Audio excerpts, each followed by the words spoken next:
Anytime you see an object ball in any of these four positions, you have a potential problem that might disrupt your run out here. But the key is in what you're saying to yourself when you see this.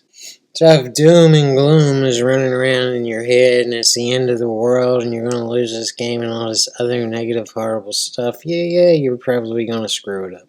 So in this game we have the 6 ball in this position right here, and yeah, it's a potential problem, but it's not a difficult fix, and all you have to do is get the right angle on the 6 ball. The issue with that is what is the right angle, and the right angle would be this, because the 7 ball position is complicating this whole issue, and we have to get around this 8 ball.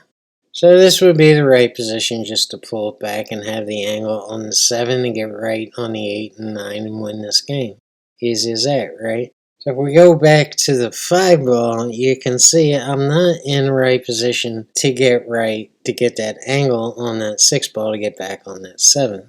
So the plan is to force the ball, and you'll notice I shoot it very hard because I'm putting top left on it, in order to keep the cue ball spinning off the bottom rail, bounce off the left rail, and get into this position right here on the 6. Well, it didn't work. It hit the left rail like I had a flat tire, and it was just out of steam. And all the English was taken by both the object ball and the bottom rail, and it just was out of steam by the time it hit the left-hand rail. And I wind up here instead of this position on the 6, so now I have to come up with a plan to continue this run out and win this game.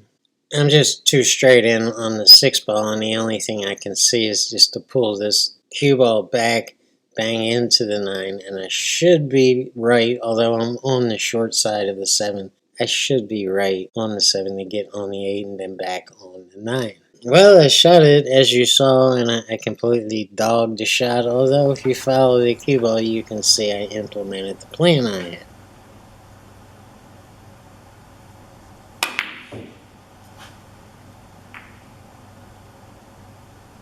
And although I dogged the 6 ball, I kind of slop it in, and it's embarrassing. And, you know, this is 9 ball, and sometimes this stuff happens. It happens less to great players because they're certainly not relying on luck to win. So I'm pretty disgusted at this point, and I figure I'll just let my stroke out and give the people their money's worth, and I just kind of free will through the rest of this game.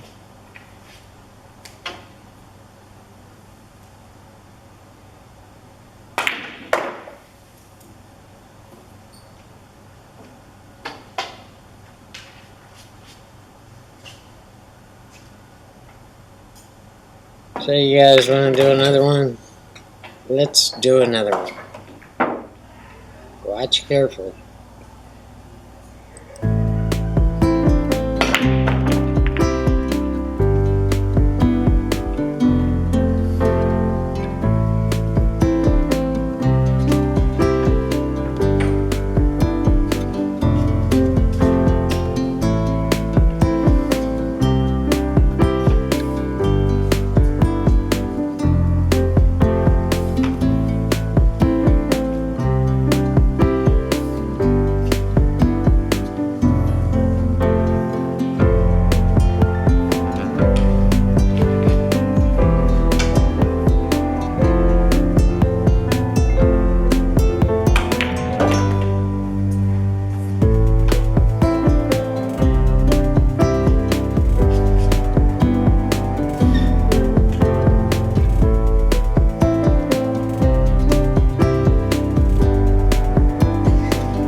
Yeah, that was a way better break than the first game, and it looks like a pretty easy run out.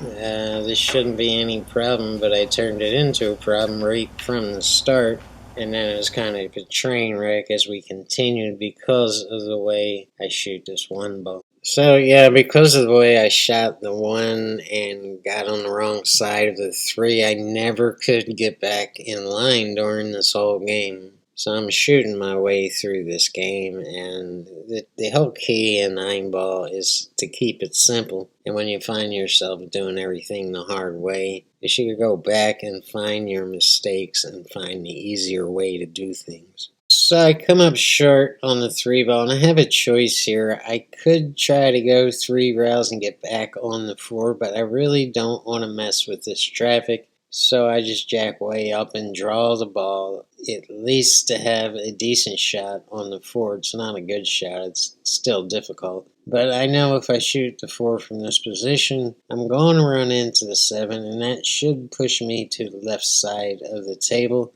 where I can get a shot on the five. It's not a good shot on the five, it's another difficult shot on the five. But if I can try to keep it close to the rail, to the right hand side rail, I should be able to shoot the six and get on the seven. And that's another difficult shot. I wind up two straight in on the six, and as you saw, I shot the six and wound up on top of the seven. I have enough angle to make it. I'm going to need a bridge. And now the situation is I have to just tap this seven ball in and try to hold it to have another difficult shot on the eight. I should have put a little bit more left-hand English on this bridge shot and just kept it on the right-hand side, and it would have been an easy out. And it is a really hard shot because it's hard. It's hard to just tap balls in when you're using the bridge. And I could have went all the way down table and back up table on the 8, but I didn't want to mess with running into this 9 ball and winding up in really